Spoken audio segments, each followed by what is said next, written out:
Бишкекте 2 этаж болуп салына турган үйдүн подушка фундаментин коюп бүттүк. Ассалому алейкум туугандар. Азыр сиздерге кенен айтып түшүндүрөм. Бул жер лестница болот. Бул жер плашат болот. Плашаттан экиге чыга турган жер бул жер. Киргенде коридор, оң жакта бир комнат, туурада зал. Бул жак кухня, нары жагы гостевой. Так, эме немеси?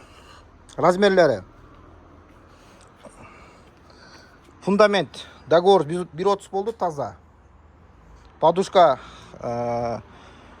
бул жагы 60 болду, минималкасы. Бул жагы 80 см. 80 дегенде көрүп турасыздар, бул жака 20 см чыгат, бул жака 20 см чыгат.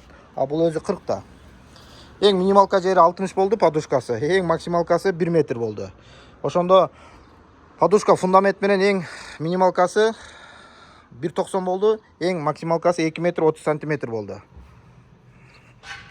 Туугандар, эгерде биздин иш көңүлгө жакшы уста керек болсо звонок кыласыздар.